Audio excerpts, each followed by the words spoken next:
Hey guys, Thunder E here and welcome to the video you've been waiting for, gaming on the iPhone 12 and the iPhone 12 Pro. So we finally have both devices here and I'm one of those who has them in graphite and black, 12 Pro and 12, so you guys can be happy, you can see the colors you want. And yes, these devices are here. We want to see how well it performs the A14 Bionic and also the display, brand new display we have here on the device. Now, starting off, both devices have similar size displays, 6.1 inches, which is for both the 12 and 12 Pro, but they are not 120 hertz display. Sadly, we do not have that in the iPhone 12 line yet, so we'll see, hopefully that comes next year. But in terms of performance, we're looking at the A14 Bionic chipset, which should give us a lot of great performance on the device. And we'll look at benchmarks later, so let's wait till then. We do have, of course, stereo speakers on the device. And if you guys want to take a good deep dive into the speakers for the iPhone 12 and 12 Pro, definitely check out our link up there, top, right-hand corner of your screen, where we do our speaker test and you can see how well the speakers perform. But you hear it during the gameplay session. So I'm not going to waste your time. We're going to go jump right into some gaming, and then we'll talk about the kind of performance, we'll talk about heat, we'll be taking a look at a few games: Call of Duty Mobile, PUBG Mobile, Genshin Impact, Samurai Jack, and Blade of God. Those last two games are on Apple Arcade, so you can check it out through Apple Arcade if you want to play them. So let's go ahead and start doing some gaming, guys.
Is in the lead.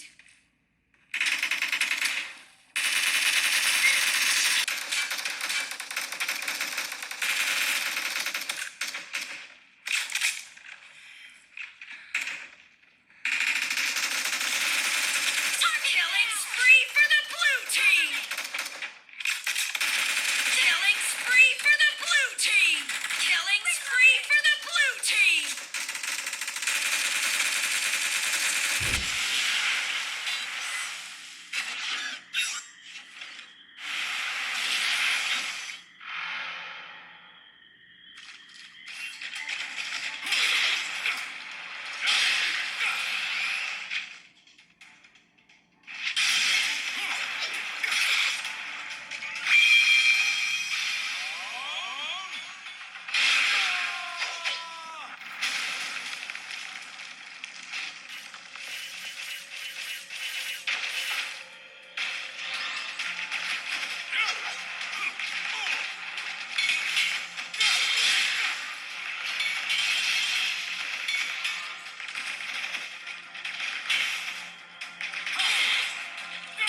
All right, so gaming performance overall was pretty good.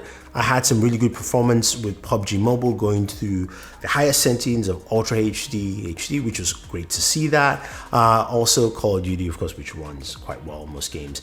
Genshin Impact, I want to say big thanks to you guys for suggesting this game. It looks really fun, interesting, and it played really well on the device. Now, Blade of God played really well, but I did have some slowdowns on Samurai Jack, and it looked like it happened a few stages throughout the game.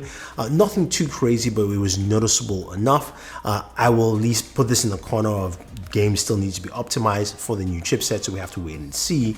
But stay tuned for my full gaming review where I'll give you the thoughts on that. Now, when it comes to benchmarks, you guys are probably waiting for that. I don't have any FPS readings for you. Again, that will be coming on my full gaming review because my benchmark tool just wasn't ready enough for the iPhone 12 and 12 Pro in terms of just some of the software things. But I did run Geek Benchmark 5. And looking at Geek Benchmark 5 for both the iPhone 12 and the iPhone 12 Pro, we had some interesting numbers. So for the iPhone 12, single core was 1,594, 12 Pro was 1,606, while the multi-core was 4,120 for the iPhone 12, and 12 Pro had a multi-core of 4,110. So multi-core is a little bit different with the 12 and 12 Pro, but that was really, really good. Now, when you compare this to the Galaxy Note 20 Ultra, which has the Snapdragon 865 Plus behemoth of a processor, that has a single core of 928 and a multi-core of 2,800. So the multi-core processing on the iPhone is double that of the Galaxy. So just in terms of pure raw performance, that is what you will be getting. There's no two ways about it, guys. I'm sorry, that is what it is. So when it comes to temperatures, the iPhone 12 and 12 Pro ran at 107 degrees or 41 degrees Celsius. So it ran rather warm. And this is something we've seen for the iPhone year in, year out, and hasn't changed this year. But what I tend to do is I game with cases, and you guys know I love speaking cases, and they are partner with us on this video. Now, one of the speaking cases I've kind of gone back to is the new hybrid case. I like the bumper feel on the iPhone 12, and I also like the back texture on here, especially when I'm gaming, easier for me to grip on during gameplay, and also reduces the amount of heat I experience. Now, the other benefit to it is also it works with the MagSafe charger, which is nice to see, and the MagSafe charger also works on the liquid air case on my iPhone 12 Pro. I do like the liquid air because it's a little bit softer, especially since this is a heavier device, so it feels a little bit lighter on there. But again, MagSafe charging, it works while I'm using the device, which is great to see. Now, the cool thing about the MagSafe charger is that you can use it while you're gaming at the same time, and it doesn't interfere with your Lightning port. So if you're using Lightning headphones, that can go with it as well, but also it charges at the back of your device. And make sure you get a 20-watt charger. I do have a link for you for the speaking charger below, so you guys can go ahead and use that, because you're going to definitely need a charger, because the MagSafe doesn't come with the charger itself. And as we know, the iPhone 12 and 12 Pro don't come with chargers in the box. And you definitely need a 20-watt charger, not an 18, not a 15, a 20-watt charger for the MagSafe charger. So there's a couple of things to throw in there. But in terms of gaming overall, the iPhone 12 and 12 Pro, I think, handle things pretty well. In terms of performance, I think it's pretty solid. Again, we'll have to wait and see for those FPS marks and counters. I apologize, I just don't have them yet. But I can tell you that it ran really smooth, except for, of course, one game. Now, we don't have 120 hertz display, which is a bit of a bummer. And when you game on 120 hertz display, you move over, you can tell the difference. And that's just something that I would like to see change. And also the temperatures running at 107 degrees, and that was in the period of about 30 to 45 minutes, by the way, just to give you the kind of time frame it was. So there you have it, guys. That is gaming on the iPhone 12 and 12 Pro. Let me know what you think. You can see the Geek Benchmark scores and performance. You saw how the games played.